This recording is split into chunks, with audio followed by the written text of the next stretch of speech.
Hello, darlings, and Merry Christmas Eve. I have decided to give you guys a gift this evening. Instead of reading something traditional like "'Twas the Night Before Christmas" or "Yes, Virginia" from that newspaper, I've decided to read you one of my favorite stories by Edgar Allan Poe. I'm going to read you a portion of Ligeia. And if you haven't read Ligeia in its entirety, I suggest you do so immediately. And this, of course, is at the request of one Julie Hutchings. Excellent choice.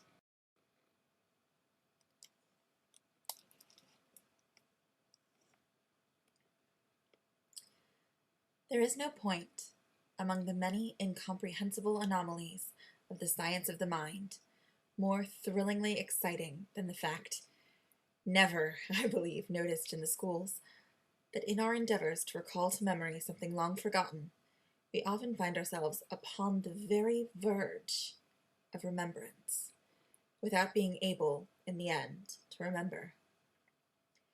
And thus, how infrequently, in my intense scrutiny of Ligeia's eyes, have I felt approaching the full knowledge of their expression, felt it approaching, yet not quite to be mine, and so at length entirely depart, and, strange, oh, strangest mystery of all, I found, in the commonest object of the universe, a circle of analogies to that expression.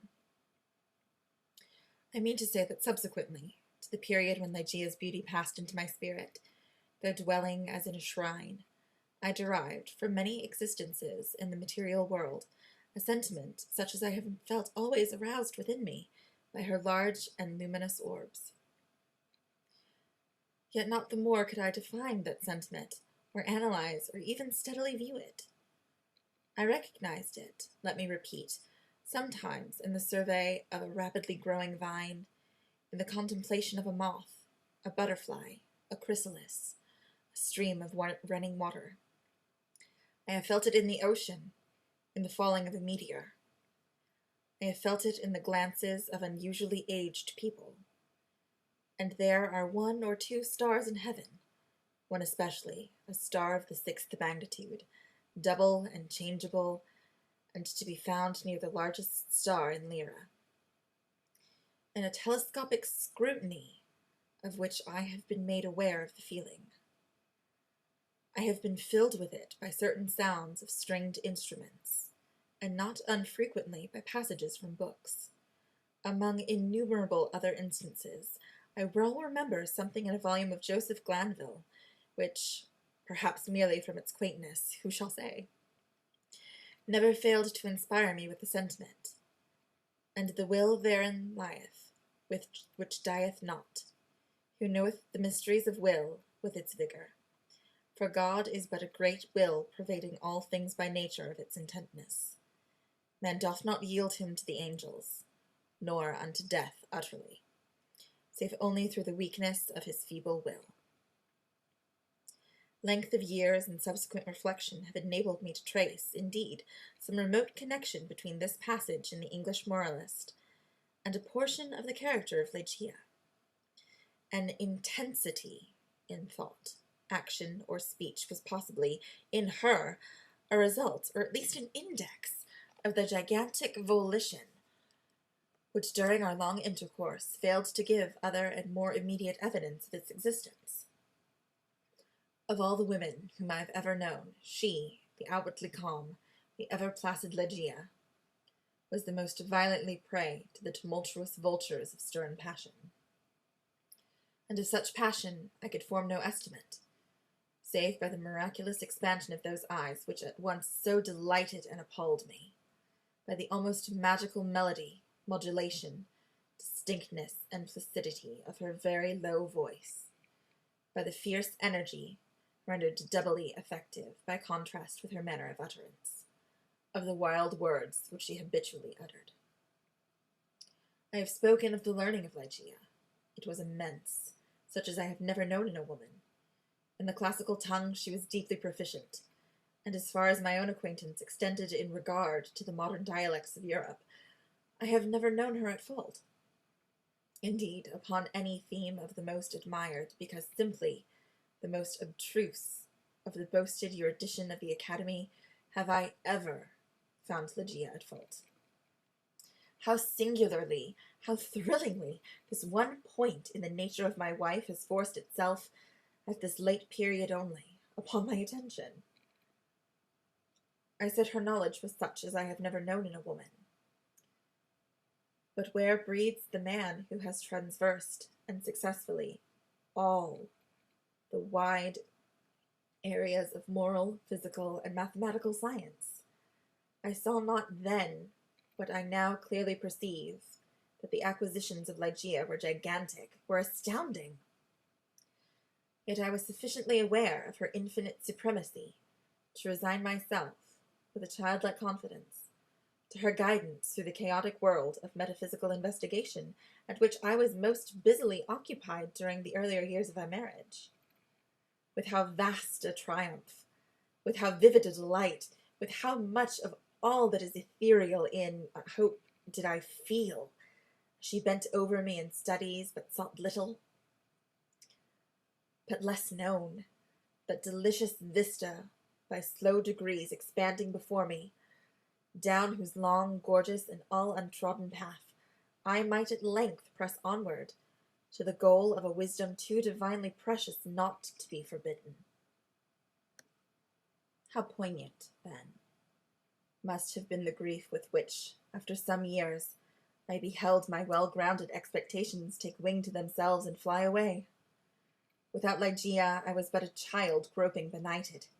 Her presence, her readings alone, rendered vividly luminous the many ways, the many mysteries of the transcendentalism in which we were immersed.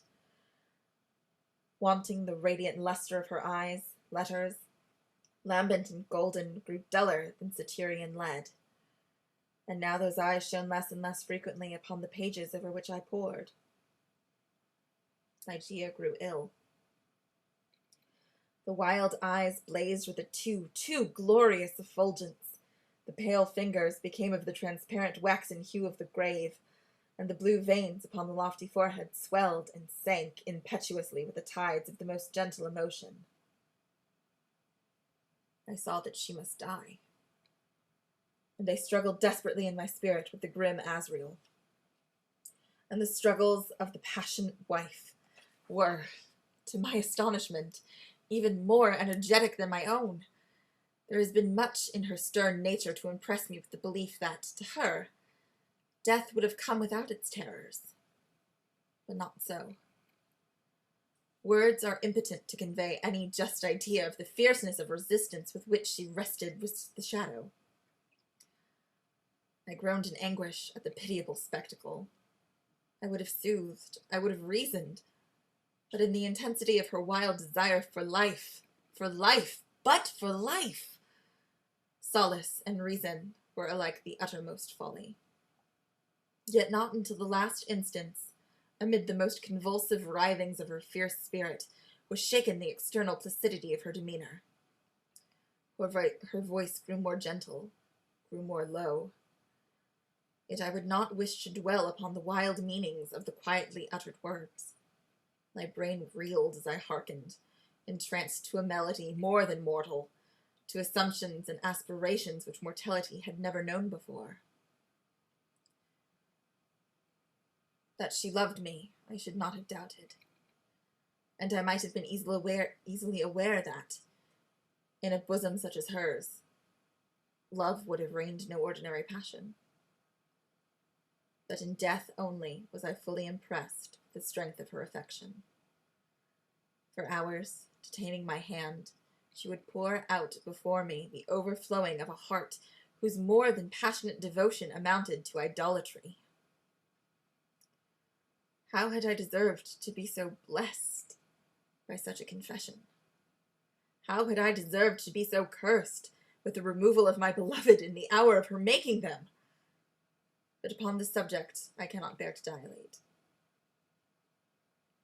Let me say only that in Ligeia's more than womanly abandon to a love, alas, all unmerited, all unworthy. I, at length, recognized the principle of her longing with so wildly earnest desire, for the life with which now fleeing so rapidly away. It is all wild longing. It is this eager vehemence of desire for life, but for life, that I have no power to portray, no utterance capable of expressing. At high noon of the night on which she departed, beckoning me, peremptorily, to her side, she bade me repeat certain verses composed by herself not many days before. I obeyed her. They were these. Lo, 'tis a gala night within the lonesome latter years. An angel throng, bewinged, benight in veils and drowned in tears, sit in the theatre to see a play of hopes and fears, while the orchestra breathes fitfully the music of the spheres. Mimes, in the form of God on high, mutter and mumble low, and hither and thither fly. Mere puppets they, who come and go at bidding of vast and formless things, that shift the scenery to and fro, flapping from out their condor wings, invisible woe. That motley drama, oh, be sure it shall not be forgot, with its phantom chased forevermore by a crowd that sees it not, through a circle that ever returneth in to the self-same spot, and much of madness, and more of sin, and horror, the soul of the plot. But see, amid the mimic rout, a crawling shape intrude, a blood-red thing that writhes from out the scenic solitude. It writhes with mortal pangs. The mimes become its food, and seraphs sob at vermin fangs in human gore imbued. Out, out are the lights, out all!